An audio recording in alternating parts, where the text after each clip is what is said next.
Yeah, Oh, we do? Here? Ready? we have a public hearing. Thank Good you. morning, everyone. It is 10:37. Unless you're Richard Bennett, it's 10:40. We're going to call the public hearing to order for the review of the federal grant program of projects and capital budget. And we have Debbie Leas, I believe, is going to be leading us in that Yes. presentation. Thank you so much, Commissioner Schulman. Good morning, I'm Deborah Leas, Chief Financial Officer here at PSTA. And we are opening the public hearing for our program of projects. I'll read the staff statement. This public hearing has been scheduled so that the general public may be given the opportunity to comment on PSTA's program of projects. Individuals wishing to make a presentation today are required to complete a yellow public hearing speaker card. This card may be given to staff either at the start of the hearing or during the hearing. Speakers will be recognized in the order in which the comment cards are received. Public comment is limited to 3 minutes per individual speaker unless additional time is granted.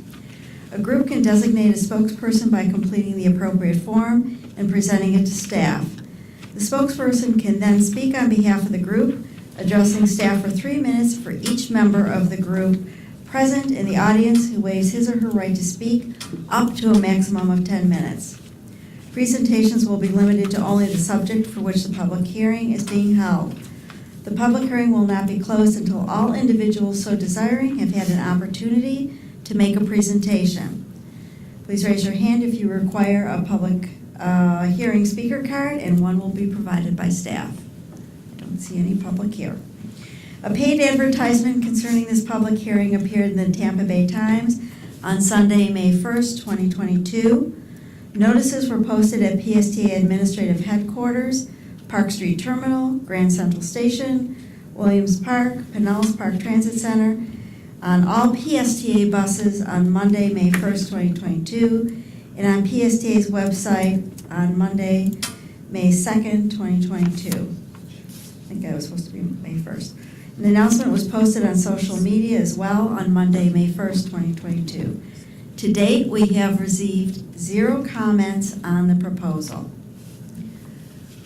If there's no other public here, I will give a presentation on the action item for today that we will take at the Planning Committee.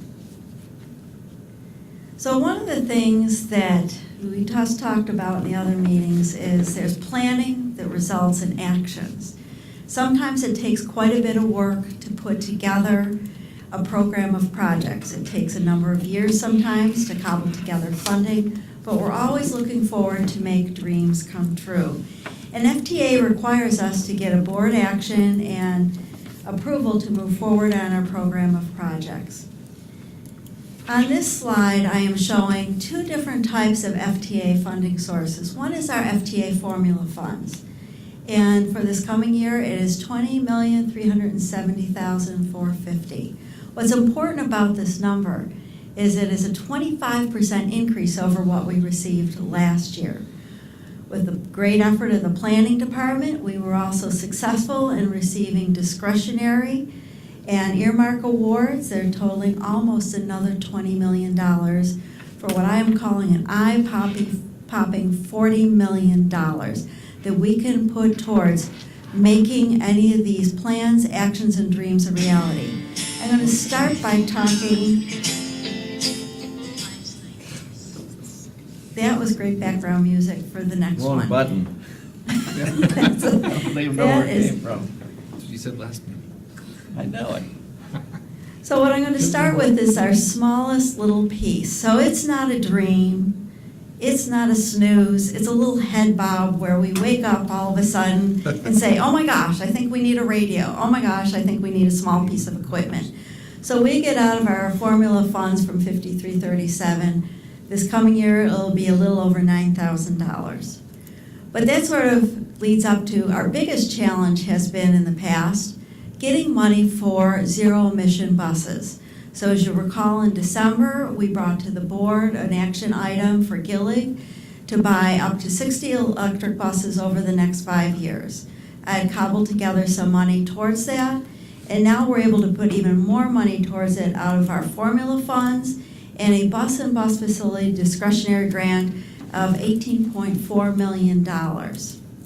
In addition, recently Brad came to me and said, this is great, but what about all of our fleet vehicles that we have that are non-revenue? You know, our supervisor vehicles, the vehicles we use for the administrative staff, what can we do there? So I reached out, spoke to a vendor to just get an idea of doing a cost-benefit analysis of buying zero-emission sedans versus leasing them. And when we started looking at what the cost savings were on our own maintenance staff and everything else, it looks like it is going to be a big cost saver for us to lease these vehicles. So I put some money into the plan, the program of projects, to be able to do that.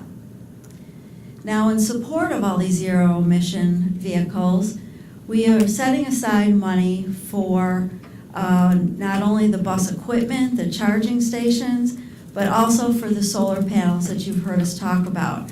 As of today, prior to this program of projects, I have $2.5 million already set aside to be able to put towards solar panels. This adds another $4.6 million as part of what we're calling our whole solar system as we look forward. In addition, we were able to get an earmark for $1.2 million for en route chargers. And in addition, for the buses that we currently have, all our new buses will have all the up-to-date technology. We have to take a look at computer hardware and software. So we will be updating and replacing equipment on the buses that allows the buses to talk to Flamingo, to talk to the Wi-Fi, and other things. And so we've got that programmed in, as well as our HASTA software, which is a software used by our transportation group. And that does our backbone of our scheduling, as well as payroll that comes over from transportation. In addition, from the community side, we set aside money for our passenger amenities, including such things as our passenger shelters. We also get money from the federal government called 5310 money. This money goes from the federal government to the state, to FDOT, and then to us. We use this money for our personnel in mobility management. We also, you have to see a smile on your face on this one, we also have to take a look at looking forward. We are working to make sure that we can move forward with the Clearwater Transit Center. So I am taking a precautionary measure and setting aside some money out of my 5307 money, which is a formula fund, to help bridge any funding gaps that there may be, which I hope there are not, but I am being proactive on this to be able to move forward with the Clearwater Transit Center. The other piece, very small but important, is we have in the back, I've got Pam Rice, who's my manager for grants, and also Tiana, who is our new senior accountant for grants. And so we've got money set aside to help pay for their time that they spend managing all this. In addition, we always set aside money for short-range planning so that we can come up with the new ideas, new challenges, new dreams to come true for the future. We have $800,000 set aside. A big piece of that will be going for the update to our transit development plan in this coming year. So right now we've got the public hearing, which we just held. We are going to be taking this to the board, and we'll be submitting our grant applications by the end of May so that we may have the approval by FTA to start using these funds effective October 1st. And with that, I'll take any questions on the program of projects. All right, seeing no questions.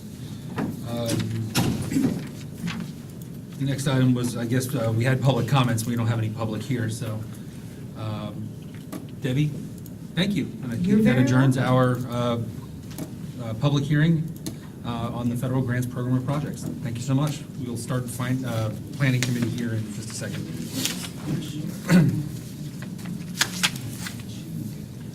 Are you guys all set? I'm ready. Are you? If you can give me 1 second to open up the planning Fair enough. thing here. Debbie, are you sticking around for planning? I always do, Okay. if it's okay. No, I actually had a question. What version of diesel are you guys following from a quote standpoint? Like when I pull up diesel, there's LA, New York. Oh, There's all sorts yeah. of different market diesel rates. Yeah, I go off the NYMEX. Okay. No. Okay, I'm ready. Okay. That's the New York Harbor Yeah. US Do you want me to limited send- dollar continuous. No, Okay. And then I just want to know which one I'm looking that's at. the way the bid here in Tampa Bay is. We're looking at 357 right now about? Yeah, what's interesting is that the market is higher than the futures market. You're buying it on the open market. Right. Which is usually the opposite, because of the differential you pay on the futures. But right now, it's totally inverted. Okay. Okay, we're all set.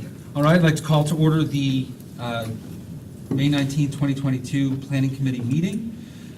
I am the chair, Josh Schulman. We'll start with introductions of our other board members here. Vince Cox, Pinellas County. Dave Albritton, City of Clearwater. And thank you for attendance. We have a quorum. Moving on to public comment. I don't see any public comment. Have we received anything? Nope. There are no public comments. Thank you. And we'll move on to our first action item, the approval of the April 20th, 2022 minutes. Make a motion to approve the April 22 minutes. Second? We have a motion and a second. All in favor? Aye. Aye. All right, that passes unanimously. And something we haven't heard anything about, the action item, the federal grants program of projects. Debbie, are you taking that again? or- No, I No, don't you think just did so. it. I'll just open it up to see if anybody would like to make a motion on it, unless there's questions here. So are there any questions? or- I have no question. No questions. All right, is there a Make a vote? motion to go ahead and approve the federal grant program of projects. Second? Fantastic. We have a motion and a second. All in favor? Aye. Aye. Excellent. That Thank passed you. unanimously. Yeah. Thank you so much for that. Thanks for doing that early. Very Thank you in-depth all for sitting presentation. through that. We, Al gave the hypothetical at the last meeting, but we do have the auditors from the federal government coming in on Monday. Okay. So they will check to Okay. make sure we have that. Eyes Sometimes they even look at the dotted, minutes. T's crossed. That is the work of governments. All right, our next item, which I believe is in the process of getting ready. That's right, okay. That's right. The Sunrunner, the Rising Development Study, Cassandra, you look like you are ready to tackle this. I am. I'm ready. Let's close this. Okay, they're just gonna get we have a consultant helping us here. Is it gonna show up on ours? It's right now. It's showing right now. Okay, but it won't be big. No, back and forth. Sorry. Good morning.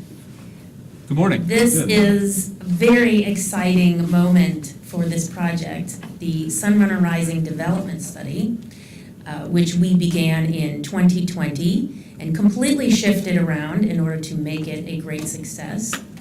It is very much focused on the land use around the Sunrunner and was funded through the Federal Transit Administration Transit-Oriented Development Pilot Program. And what this does is it acknowledges that the impact of the infrastructure projects that we build are great to the community. And the way that we treat the land use around the station areas is very important to making sure that the development is not only compatible with the infrastructure project, but that it is something that the community desires. So we have been working over the last 18 plus months with the cities of St. Petersburg, City of South Pasadena, and with Forward Pinellas on looking at the land use around the station areas related to the Sunrunner. We frequently have to remind people this is not about the infrastructure project itself, but it is about community building. We've had a great partnership with these agencies, and even though we are not a land use jurisdictional agency ourselves, we've been able to facilitate a conversation that has been accepted by those jurisdictions. So we have made presentations to all three of our partners, and they have accepted the study. City of South Pasadena saw it at a workshop just earlier this week, and they'll take their final acceptance vote in June. However, we felt the conversation went very, very well, and we'll anticipate that they will accept the study. And the reason that we use the term accept the study is because they will need to put this into their land use regulations in order to make it a policy. So this is a guidance book for them to use in their conversations about their comprehensive plan and their land development regulations. So I'm going to turn it over to Eric Bosman, who is the project manager from Kimley Horn, to walk through the work that was completed, the recommendations that are in the document itself, and ask that you all also accept the study and that we can make it part of our own guidance for how we build projects, not just here at the Sunrunner, but as an opportunity to look at how other projects may get built across the county. Eric? Great, thank you so much, Cassandra. Thank you all for allowing me to join virtually this morning. Hopefully what you're seeing on the screen right now is echoing just some of the points that Cassandra just made about where we are in the planning and adoption process. The one piece I want to add to that is these boxes in orange, the significant amounts and the different types of public engagement that have been conducted as part of this process. As many of you know, we began this effort in the spring and summer of 2020, which was untimely if our goal was to do very traditional public engagement and outreach due to the pandemic. But we were able to shift in partnership with all of our municipalities and partners and really recraft the engagement in a way that we were able to touch people at a more specific level as we talked about specific issues and station areas and segments along the corridor in order to ensure that the public had a stake in this.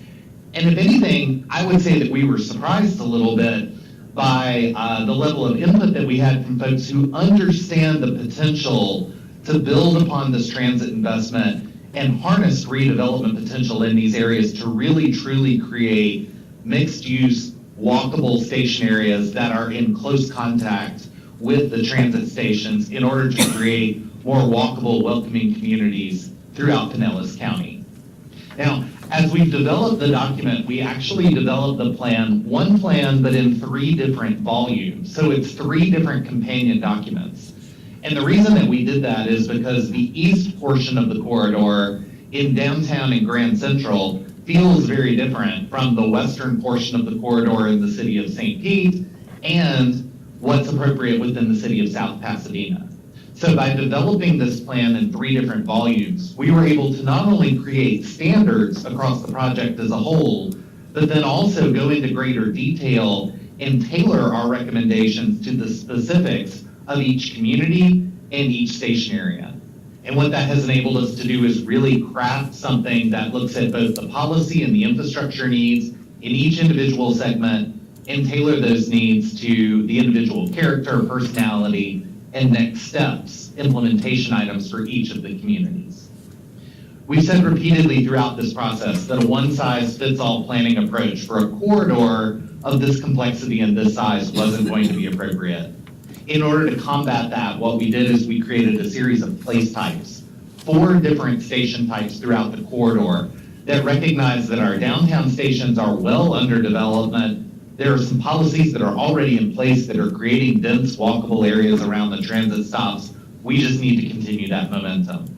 We created an urban place type in the Grand Central and Union Central area to really address the redevelopment potential that is significant in those areas. And then our village and neighborhood stations in the western part of the corridor that recognize that we're going to be more successful if we cluster new development investment in close proximity to the transit stations, both to create the atmosphere that is appropriate for transit-supported development, but also limit intrusion and impacts into adjacent single-family neighborhoods. In addition to the place types, we also did a lot of work looking at the market realities along the corridor, where redevelopment, reinvestment is occurring today, and where there is greater potential due to land availability or surface parking lots, or simply the demographics and market characteristics of some of these station areas. So as we get into each specific station area, it combines not only the physical necessities and opportunities in each station area, but also the market realities in terms of where we will see short-term pressure and investment and where we have an opportunity to get out ahead of that maybe a little bit in the western part of the corridor as that development may be in the years or decades to come. So really a vision that is a 20 to 30-year vision for what your investment in transit along this corridor will catalyze. As I jump into the recommendations, we'll talk about those in really three different elements. Our first set of recommendations look at the policy, the regulatory, some of the zoning and development pieces within the corridor. The second piece gets into infrastructure and how we create greater walkability within our station areas. And then the third gets into some partnerships that look at both community benefits as well as potential strategies to capture some of the value that's being created by your investment in the corridor. So as we start with some of the policy and regulatory strategies, what's important to highlight again is that this is a framework. The legislative, the land use regulatory power lays with each of the municipalities under the countywide rules. So these are sort of some maximums, if you will, that we're encouraging the municipalities to consider. But we know that as they go through their zoning and rezoning and development process, these will be tailored and tweaked a little bit based on the city's needs within each of these station areas. But you will notice that the development densities and intensities that we're encouraging to create truly walkable transit supportive areas are somewhat aggressive in some of these areas. So think of these as the recommended maximums. Again, little to no changes in the downtown area because we already have a development code that's very conducive to transit supportive development, but potential to push those up a little bit, again, within areas that are very closely proximate to the transit stations. We're not looking to or advising that the cities rezone very wide areas of the corridor, not even the corridor as a whole, but really areas that are in close proximity to the transit stations. And I'll come back to that for an example in just a moment. When we do dive into each individual station, then you see a series of similar recommendations here, or example recommendations. Looking at creating an overlay or a new zoning code in close proximity to the stations, allowing additional flexibility and intensity within close proximity, but then also recognizing that by allowing those additional development rights, it's creating some additional value.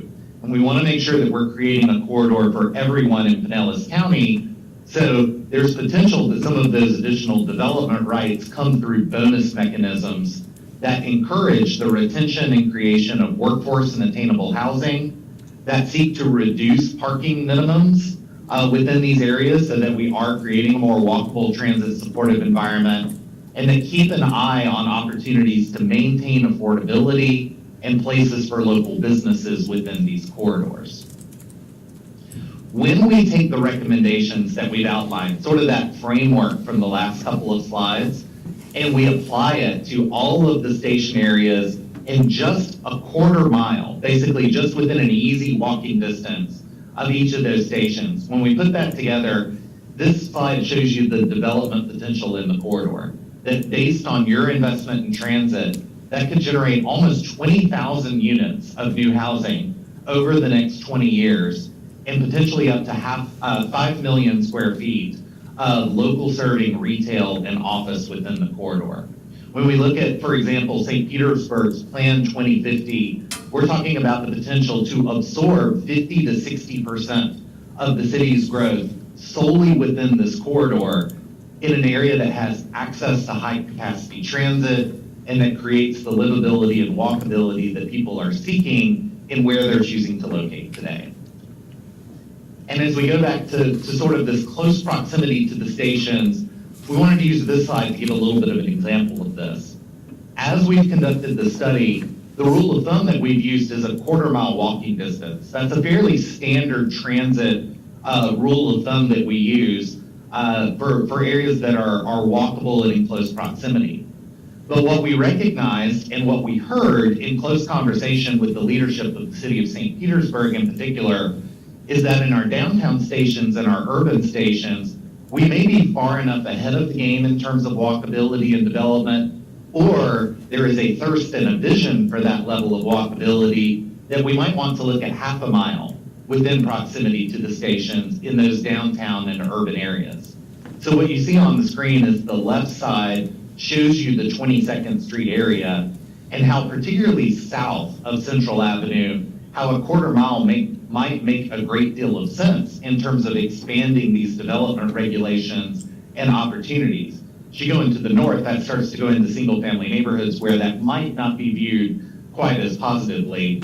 Whereas in the village and neighborhood stations to the west part, we would encourage maintaining that quarter mile from the station to make sure that you're getting the development interest where it is walkable and next to the station. You build that momentum, and then over time, that quarter mile could become half a mile as that development activity takes hold and occurs. Now, in addition to the development activity, we have to make sure that these station areas are walkable. So there are also recommendations that start to bridge from the policy and regulatory into the infrastructure recommendations that look at advisable landscape buffers, sidewalk enhancements and sidewalk improvements, bicycle network improvements to make sure that it's easy for folks to get to and from the station. And then the image on the screen really highlights the type of character and environment that can be created by providing those ample sidewalk environments and then encouraging the development to embrace the sidewalk environment. Really starting to recraft our environment to be a place for people and pedestrians and not solely designed around the automobile. So that leads us into the infrastructure and investments.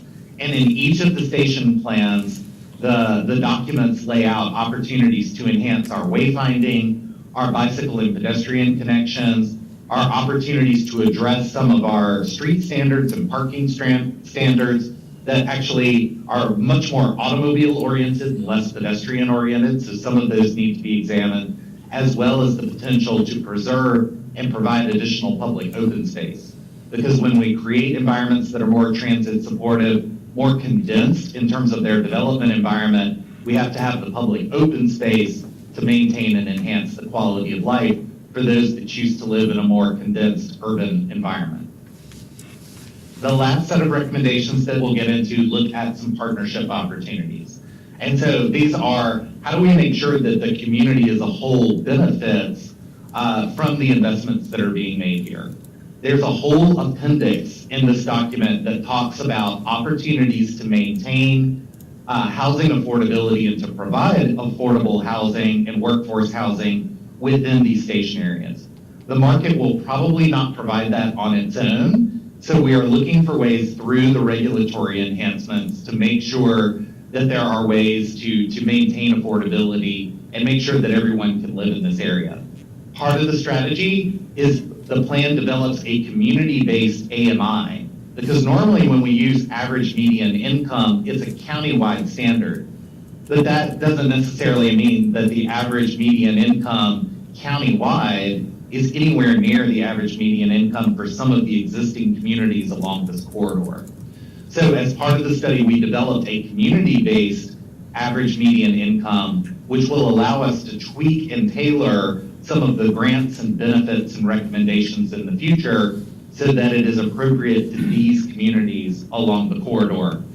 And then there are a number of other affordability recommendations that I won't go into that level of detail on.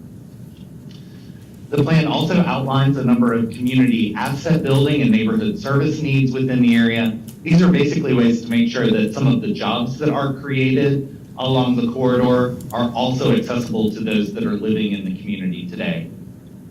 And then the last piece of the partnership recommendations gets into some value capture opportunities. Now, what we put in the document will not solve this today. There's going to need to be some additional conversation at the county-wide level, but the reality is when you're making this level of high-capacity transit investment in the corridor, you're creating additional real estate value just by its very nature.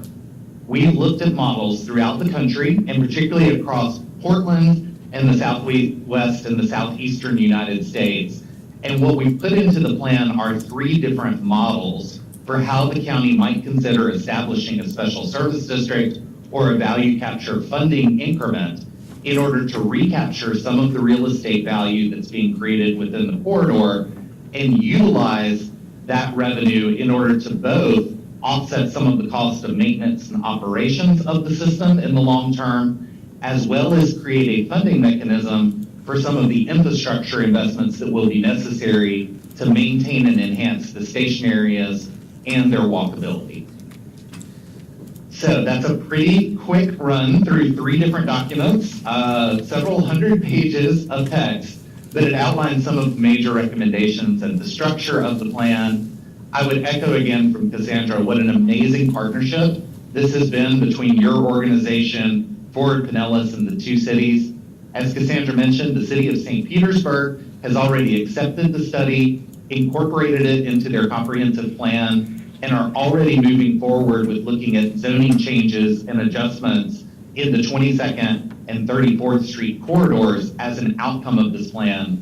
We presented this to the city of South Pasadena earlier this week and expect them to also accept and incorporate the document into their comprehensive plan. And the timing, frankly, couldn't be better to both incorporate this work into the city's comprehensive plans, but also some of the thinking that's being done with target employment and industrial land study, with the redevelopment of Tropicana Field, and with some additional efforts that we're looking to undertake on the 22nd Street corridor specifically to make sure that all of these areas are tied into the Sunrunner corridor and see the lift from this catalytic investment. So with that, I will pause, and Cassandra, I think, pass it back over to you. Thank you, Eric.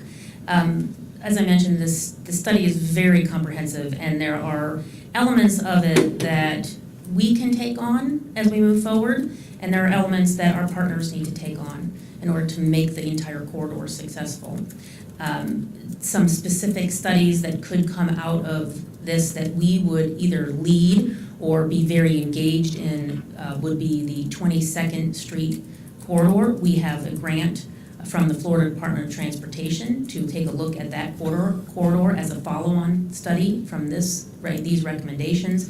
And we're still waiting to see if that will then become several $100,000 through the FTA Areas of Persistent Poverty grant. And so once we receive the notice of whether we have received that grant or not, the work that started in the TOD project would then be expanded to looking at the entire South Side CRA, again, in partnership with the city of St. Petersburg. So once we find out about that, it could either be a very small project just on the corridor or a very large project within the CRA.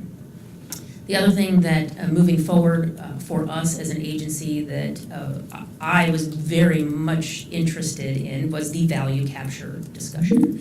And we spent a lot of time on the models and looking at the opportunity for value capture within the corridor. I'm not sure if that's, Somebody's getting a phone call. oh, okay. I'll just put you on mute for a second, Eric.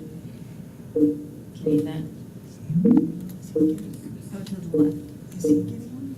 I don't know. Video call? Okay, all right, and his end, can you just mute him?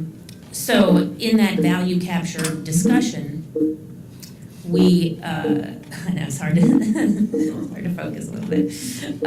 In the value capture discussion, that becomes potential funding for operations long-term. And while we have the Sunrunner in our budget and for the operations over time, there must be something else. It's a Teams call. It is a Teams call, okay.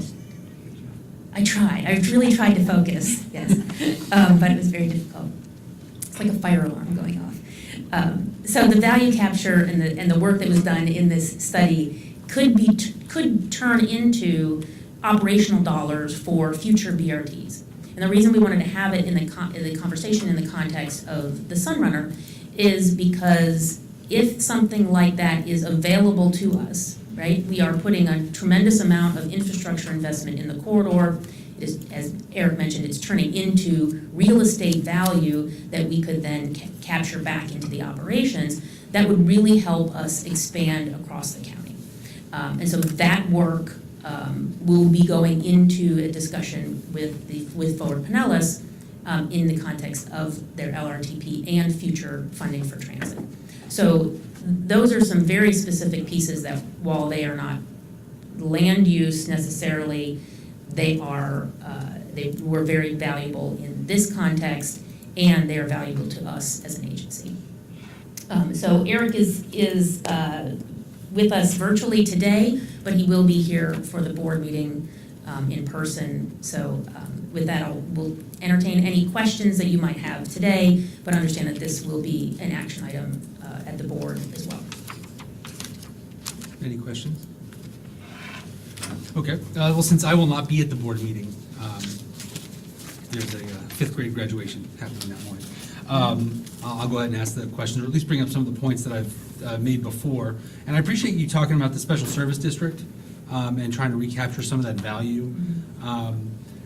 What was interesting, though, is that you just said for potential future BRTs. And I wonder if those funds can't also be imagined to be used to increase capacity and frequency on existing lines that then feed into the BRT, right? So north-south running lines, we've had a conversation about how we can connect our current routes to the BRT to help both feed the businesses in that corridor, as well as move people that are going to be living in that corridor to other parts of our community. And capturing some of that incremental value for increasing frequency on existing routes that seems to be at least a intermediate step in the process of getting to the next BRT leg, is that we can use that funding in that way. I know, Cassandra, you and I have talked about this. I would love to see, especially after hearing the city of St. Petersburg say, they want to increase their zone to a half mile in certain areas as opposed to that quarter mile, is to how are we connecting to the Sunrunner and reimagining our routes that go into Williams Park as a main connection, and instead thinking about those hubs of activity, the development that's going to occur along the corridor, and how we're connecting to those with our current routes going forward. So I don't know if you have any thoughts or comments along those lines, or if you're this broken record will continue to. No, I mean, I can address some of those things, or say, thank you, we'll take this under advisement. No. Or both. We, in looking at the Sunrunner corridor itself, as I mentioned, we have that in our current budget. When we're looking at value capture, we want to make sure that the things that we're saying we're going to use that money for have strict nexus to the corridor itself. The reason that I said future BRTs is because we have not set the baseline for the Sunrunner to use that kind of policy, and it is going to take a lot of policy discussion in order to create that kind of district with the county, the cities, because that value is being dispersed throughout the county as opposed to staying within the corridor itself. And so by doing this sort of front-end work within the context of the Sunrunner, we can start to take a look at what are those values that you would have to set some kind of special district millage at, right, in order to augment the operational cost.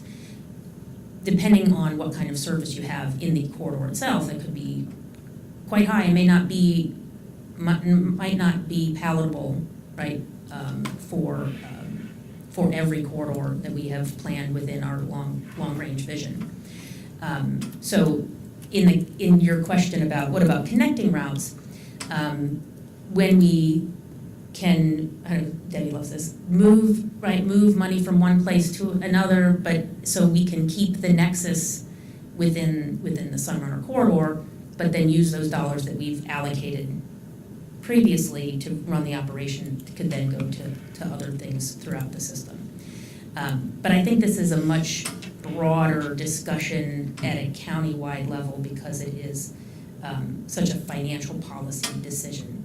And this may be in lieu of other opportunities for funding. It is not the most that we could use, right? Like there are other funding sources, other funding opportunities where if we really wanted to expand service, we would need to look beyond just the value capture. It is just one, Al's not here anymore, but it's one tiny tool in a bigger funding toolbox discussion. And, you know, in my mind, yes, what this is showing is that the BRT and the Sunrunner is creating value.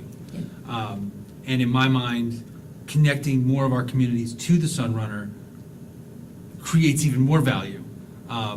Especially when we look at, you know, communities like Lellman, where they're developing, there's area to develop better housing stock, affordable housing, but we need to have a way to connect those people to that corridor, which then increases the value of those properties there and the value to the people using the system.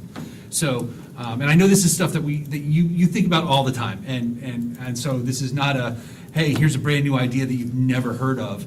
But I just want to make sure that when we talk about the transit-oriented development study and the value it's creating, is that we're constantly reminding ourselves that it is the first step in that value creation and challenging the communities that we're presenting this to engage in being creative about the next steps in value creation and not just feeding that corridor, but helping to support the spines or the spokes, I guess, from the corridor itself. So, Thank you. was that a question, or were you just No. hitting no, the air? My colleague has a question. Commissioner Albritton? Well, not necessarily a question, but a comment. You know, this is exactly what I envisioned a couple of years ago when I first got on the board, as far as our entire route system being modified where we could have shorter time intervals between. And that's exactly what the Sunrunner is bringing us, a high-speed premium transit loop. And, you know, when I look at this, I hearken back to before Greenlight when we were doing the charrettes around showing what rail could bring.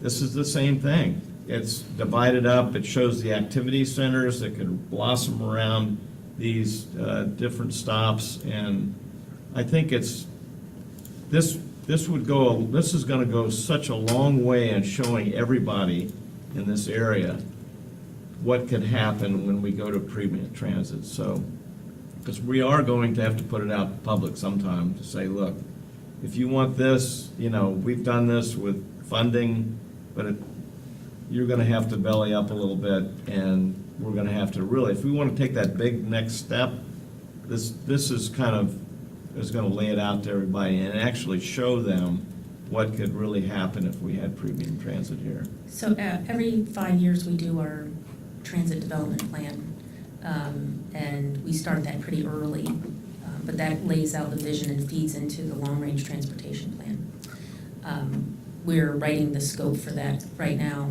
and we'll launch that project next spring, but it'll take about 2 years.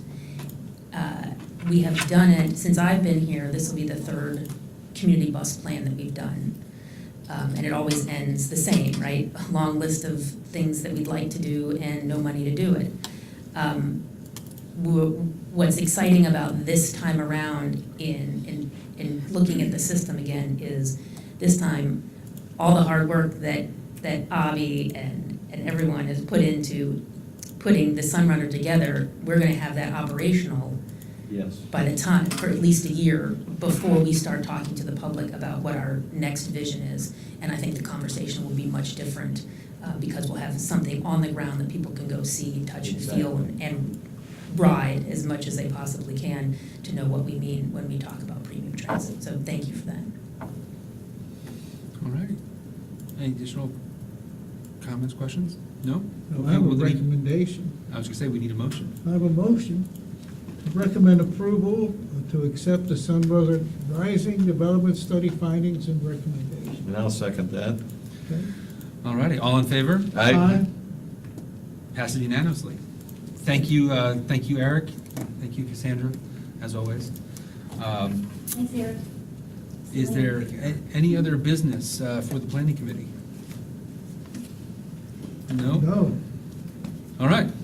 Thank you. This meeting is now adjourned. nicely done. Nicely done. Well, you don't have a jerk asking a lot of questions.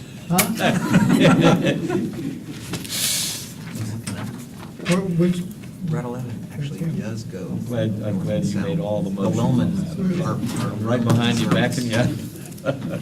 does go down. Which, It goes, it hits the Sunrunner Central, and then it goes to South Central, down to Vince's house. goes down to my house? The 11? Oh, yeah. Yeah. Goes by me every day. And then that kind of goes through Bellman. Oh, it does? Yeah. The only problem is it's not even every hour. It's like every. It goes well, by- that's just it, is it, so it's, you know, increasing the, you know, when I talk to Cassandra, she's like, we have a lot of these routes, but they're not frequent enough to make it where people want to take them. And I drive by, like, on US 19 and 49th Street, these massive apartments. There's like 7 of I know. them. There's gotta be at least 10,000 people living there. And go, is there a way to get them to the Sunrunner quickly, right? Like, Yeah. and that's where it's easier to build, there's more open land. It's like, well, where's it going with it? Then, you know, where this city has done a ton of, I mean, it's a good concept. 34 goes up and down. Like US somebody 19. that doesn't, you know. That's where, what I'm saying. You know what I'm saying? I don't tons know. of new apartments are going down there in the Skyline Lane area and stuff. Do you know We do also- have pretty good service. Do you know, I was talking to some, you don't know, because I was talking to somebody last week, and For. they live in South Indy, like Well, Penelope. that's what they do. And they brought their daughter up to